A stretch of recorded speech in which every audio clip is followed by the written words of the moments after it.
Muy buenos días, estimados chicos, y bienvenidos a una clase más de Ciencias Sociales. En esta oportunidad vamos a trabajar un tema de historia universal. Para ello vamos a retroceder en el tiempo hasta finales del siglo XIV e inicios del siglo XV. Lo que veremos hoy día se conoce como el humanismo. Y si quieres conocer más de este tema, quédate hasta el final del video.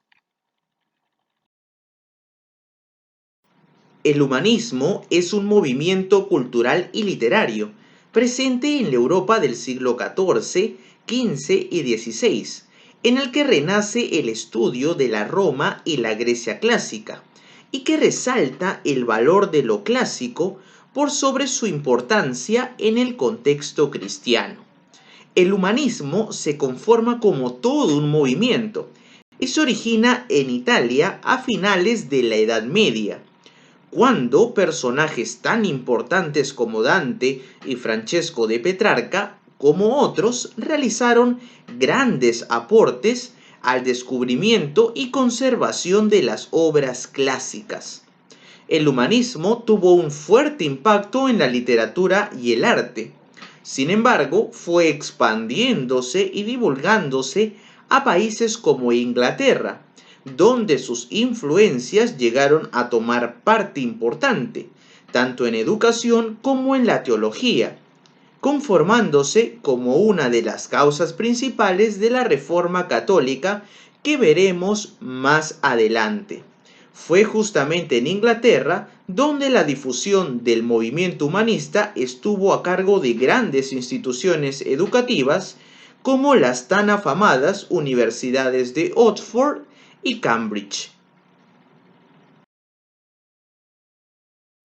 Dentro de las características más importantes del humanismo, destaca la libertad de pensamiento para desterrar el sentido dogmático en cosas e ideas, impartidas principalmente por la religión.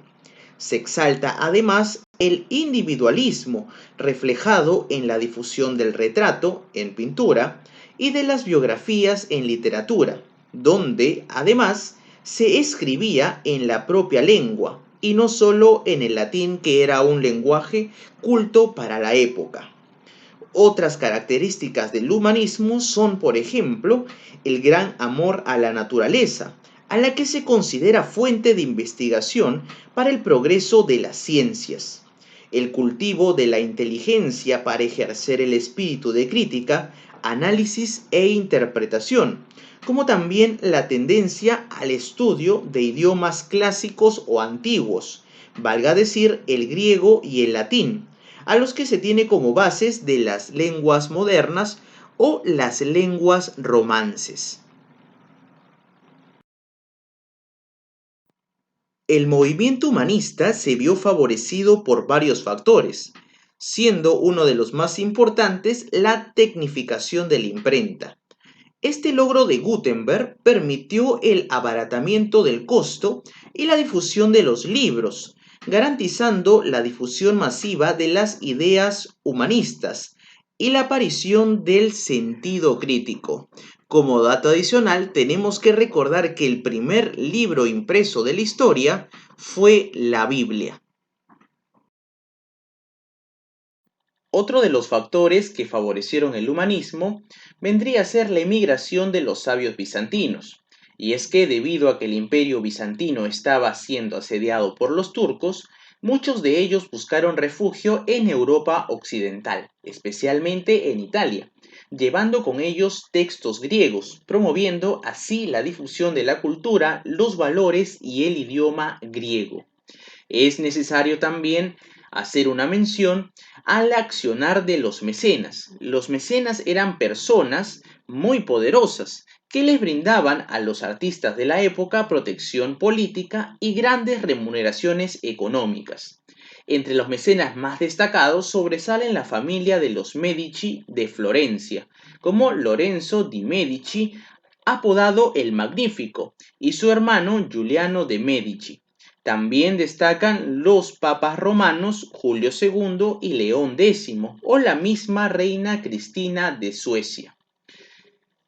Dentro de estos factores, también es importante hacer una mención a la creación de universidades, escuelas y academias.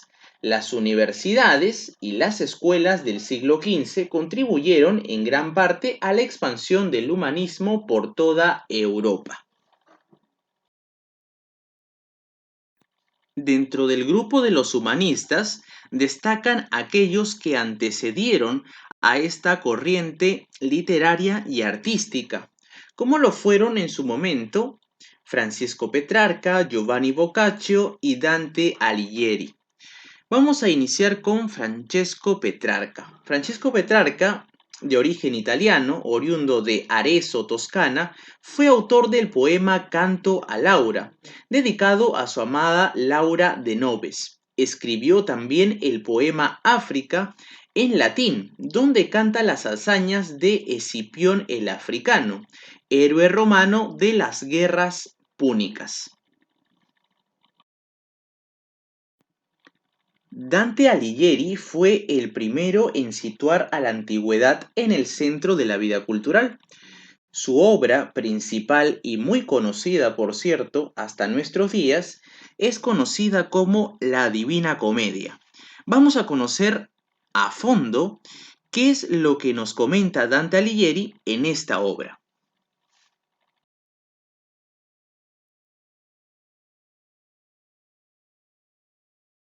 La obra está escrita en primera persona. Dante nos cuenta que está perdido en la selva oscura. Ante él aparecen tres bestias feroces que le obstruyen el camino. Sin embargo, se presenta el poeta Virgilio, quien le ofrece ser su guía. Deberán recorrer entonces el infierno y el purgatorio hasta llegar al paraíso. Es así como visitan los reinos de ultratumba. El primer reino es el infierno. Tiene la forma de un embudo que llega hasta el centro de la tierra. Los poetas llegan primero al antiinfierno, donde se encuentran los cobardes. Seguidamente llegan al río Aqueronte, donde solicitan a Caronte que les lleve a la otra orilla del río para así llegar al primer círculo o limbo, lugar donde se encuentran los no bautizados. En el segundo círculo están los lujuriosos. En el umbral se encuentra Minos, quien escucha las confesiones y señala el círculo hacia donde irán los pecadores, enroscando su cola las veces que deberá descender el penitente.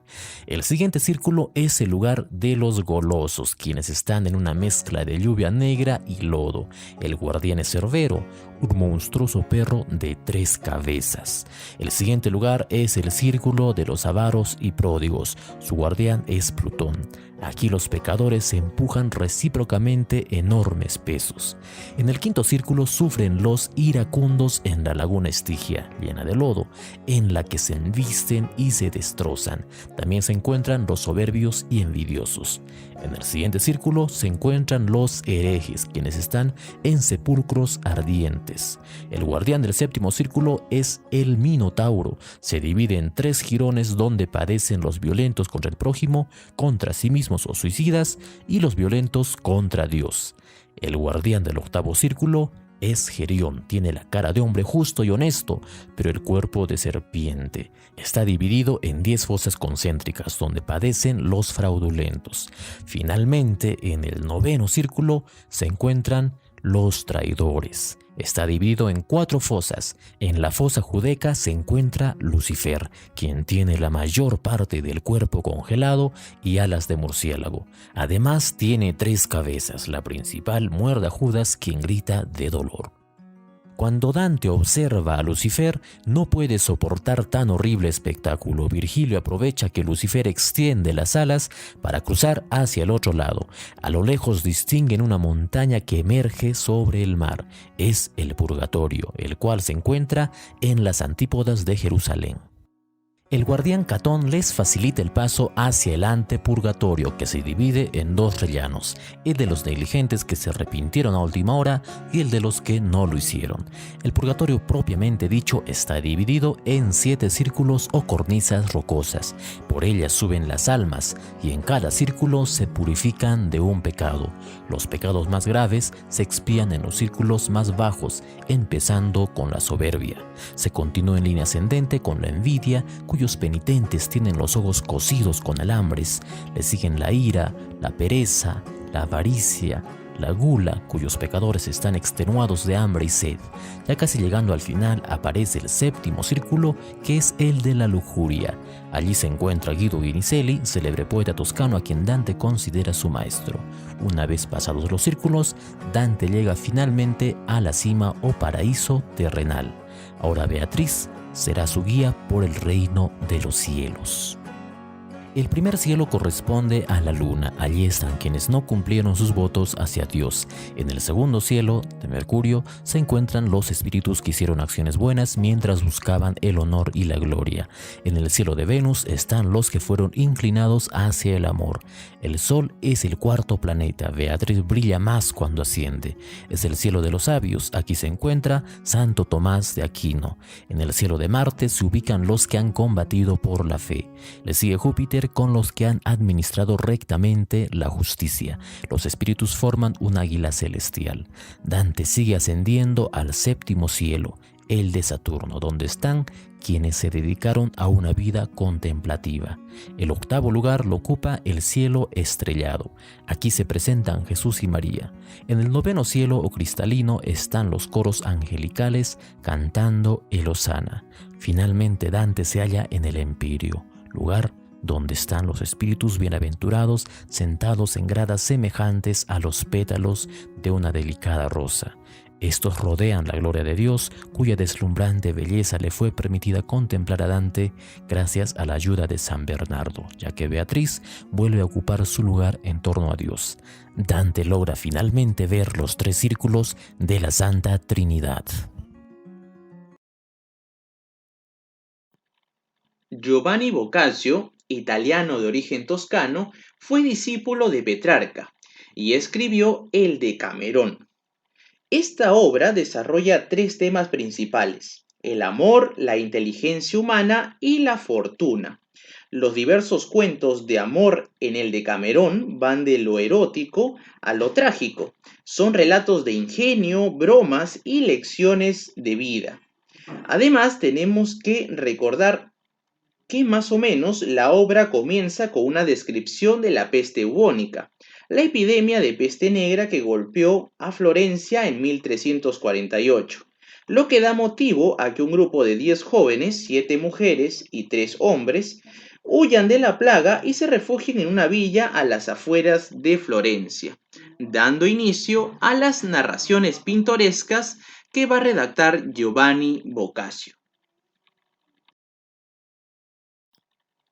Vamos ahora con el representante del humanismo en Países Bajos. Erasmo de Róterdam fue una personalidad muy importante para su época, pues criticó la corrupción de la jerarquía eclesiástica y las supersticiones populares. Es el principal representante del humanismo cristiano.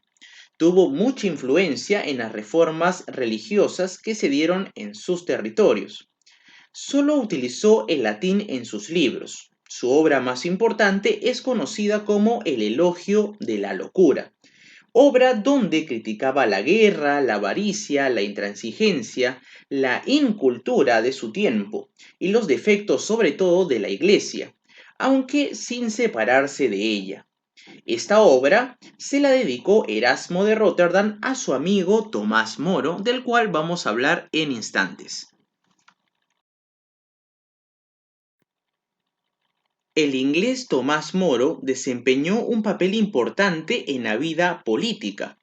Analizó los problemas de la sociedad y propuso un modelo de comunidad perfecta en su obra Utopía.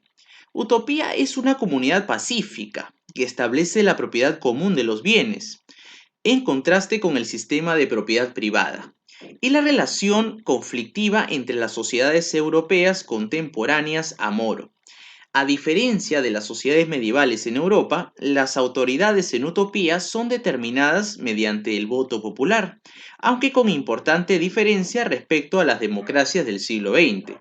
La obra contiene numerosas referencias a ideales expuestos en la República de Platón, donde se describe asimismo una sociedad idealizada. Los nombres que utiliza en la obra, que por cierto fueron elegidos por Moro, demuestran que se trata de una comunidad imaginaria. Por ejemplo, denomina a su capital Amaurota, posiblemente del griego sin muros, sobre las riberas del río Anhidro, que significa sin agua, y regida por un funcionario cuyo título es Ademos, que significa sin pueblo. El mismo nombre de la isla, aunque se supone que proviene del antiguo rey Utopo, procede también del griego outopia, que quiere decir no lugar o lugar inexistente. Sin embargo, a partir del siglo XVII, se hizo común pensar que el nombre utopía derivaba de eutopía, que quiere decir lugar bueno, aunque no sea realmente cierto. A Nicolás Maquiavelo se le considera el fundador ideológico del Estado moderno, y se le ha llamado, no sin razón, el primer clásico moderno en asuntos militares. En su obra titulada El Príncipe, aconseja cómo ha de actuar el hombre de Estado, en otras palabras, el gobernante. Defiende que su conducta debe ser práctica y realista, antes que ética o moral. Es decir, lo que importa es conseguir los objetivos, aunque lo que se haga en realidad no sea justo. Muy bien chicos, hemos llegado a la parte final de este tema. Espero que haya sido muy productivo. Hemos reunido en esta oportunidad las ciencias sociales con la literatura, así que se están llevando un gran conocimiento a sus cabecitas. No olviden por favor desarrollar las actividades que se les está dejando en Cubicol. Conmigo será hasta una próxima oportunidad. Cuídense mucho.